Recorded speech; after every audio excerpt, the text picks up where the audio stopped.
Fin d'une semaine un peu raccourcie, mais le Fresh News d'aujourd'hui est très riche, alors on perd pas une seconde et on y va. Bonjour à tous, nous sommes le vendredi 30 mai 2014, il fait beau, il va faire chaud, et ça tombe bien car c'est le Fresh News du week-end, let's go! This is funky fresh, this is funky fresh. Pick up on the mustard pack and grab your double cheese and fries. Dans la catégorie nouveauté high-tech, je crois qu'on n'a jamais parlé d'un truc aussi dingue, incroyable et sans doute inabordable, mais impossible de passer à côté ce matin, puisque si l'exploration spatiale demande des budgets astronomiques, sans mauvais jeu de mots, elle repose aujourd'hui sur la passion et les ambitions de quelques milliardaires depuis les startups de la Silicon Valley. C'est le cas de SpaceX, fondé par Elon Musk, milliardaire également cofondateur de PayPal, Tesla et du projet Hyperloop. Cette nuit, Elon Musk a dévoilé la nouvelle version de son vaisseau spatial, rien que ça, avec lequel il ambitionne de commercialiser des voyages dans l'espace. Dragon V2 est donc la deuxième version de sa navette qui décolle avec une fusée et peut atterrir n'importe où aussi facilement qu'un hélicoptère. Elle peut accueillir 7 personnes, des astronautes évidemment, et peut être entièrement contrôlée à partir d'écrans tactiles exactement du même genre que ceux présents dans les Tesla, les voitures sportives électriques de Elon Musk. Le projet fou de SpaceX est de rendre les vols commerciaux plus abordables avec cette navette qui peut être réutilisée le lendemain d'un vol aussi simplement qu'un avion. SpaceX souhaite ainsi que la NASA et d'autres agences spatiales ou peut-être des particuliers très fortunés puissent ne plus être dépendants du Soyouz, le module russe aujourd'hui leader sur le marché de la location de vaisseaux permettant d'explorer l'espace.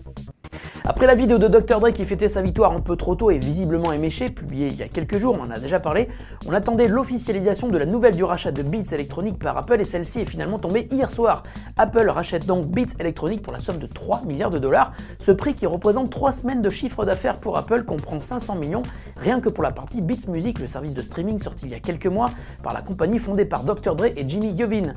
Beats Music ne connaît pas un véritable succès mais a signé des partenariats suffisamment importants avec des majors du disque pour être une vraie pépite pour Apple. Concrètement, l'arrivée de Beats Music va permettre à Apple d'enrichir son offre musicale avec en plus du streaming gratuit que l'on connaît avec iTunes Radio, des abonnements basés donc sur Beats Music. Et pour la petite histoire, Beats Electronic a consenti une remise de 200 petits millions de dollars qui, selon des informations avancées par le site américain Billboard, aurait été demandé par Apple après le fameux épisode de la vidéo de Dr. Dre que l'état-major de Apple a visiblement eu du mal à encaisser. C'est bon Dr. Dre, maintenant tu peux déboucher le courvoisier, tu es officiellement le premier rappeur milliardaire du monde.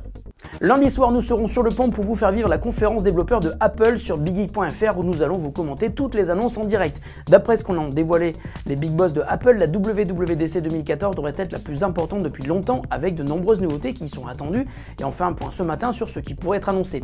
iOS 8 sera sans doute officialisé. Rien de révolutionnaire en attente si ce n'est la compatibilité avec sans doute des objets liés à la e-santé, peut-être via un capteur dissimulé dans un accessoire comme un bracelet ou une montre, qui sait. La iWatch pourrait ainsi être présentée. Les derniers bruits de couloir parlent d'un modèle rond comme la Moto 360 et l'intégration de Healthbook, une appli de surveillance du rythme cardiaque et de l'activité physique en général. La iWatch pourrait être commercialisée avant la fin de l'année. Et si votre iPhone devenait la nouvelle clé de votre maison, l'écosystème Smart Home est largement évoqué par la rumeur lui aussi. Grâce à iOS 8, votre iPhone pourrait vous permettre d'accéder à votre domicile, vous y souhaiter la bienvenue, allumer les lumières et lancer votre morceau favori sur votre chaîne hi-fi grâce à AirPlay. Moi, ça me rappelle Retour à le futur 2, pas vous? Du côté du hardware, on évoque aussi un rafraîchissement de la gamme des MacBook Pro, peut-être de l'iPad, avec l'intégration du capteur Touch ID comme sur l'iPhone 5S et sans doute une nouvelle version du boîtier Apple TV. Plein d'autres rumeurs circulent et il y en aura sûrement d'autres pendant le week-end. Alors on se donne rendez-vous lundi soir sur biggeek.fr pour le débrief de la conférence WWDC 2014 de Apple en direct. Et la question du jour nous vient de Robin qui nous demande s'il existe un moyen de transférer des achats effectués sur l'App Store vers Google Play. En gros, une appli achetée sur iOS peut être installée sur un smartphone Android. Alors malheureusement, évidemment non, c'est totalement impossible, d'une part car la guerre fait rage entre les deux plateformes, il n'y a donc aucun accord commercial de transfert des achats, et deuxièmement, les applis sont tout simplement incompatibles. La seule chose à faire est d'observer les applis qui passent de payant à gratuit. Dans celles qui t'intéressent, ça arrive très souvent, aussi bien sur iOS que sur Android, mais tu peux aussi tenter de poser directement la question aux développeurs. Avec un peu de chance, ils te répondront et on ne sait jamais, sur un malentendu, ils pourraient te proposer un accès gratuit à la version Android si tu as déjà acheté la version iOS. En tout cas, ça ne coûte rien d'essayer. Sache également que le remboursement d'applications iOS est possible, tu peux en faire la demande depuis ton compte iTunes, mais ça ne marche pas sur des achats anciens et surtout tu ne pourras le faire que sur une ou deux applis car tu risques de passer pour un profiteur et d'être vite blacklisté. Fresh News, c'est terminé pour aujourd'hui et pour cette semaine, on se retrouve lundi et cet après-midi, ce ne sera pas une mais deux émissions que nous publions, alors restez bien à l'écoute, ça devrait vous plaire. Salut à tous, passez un super week-end et une bonne journée.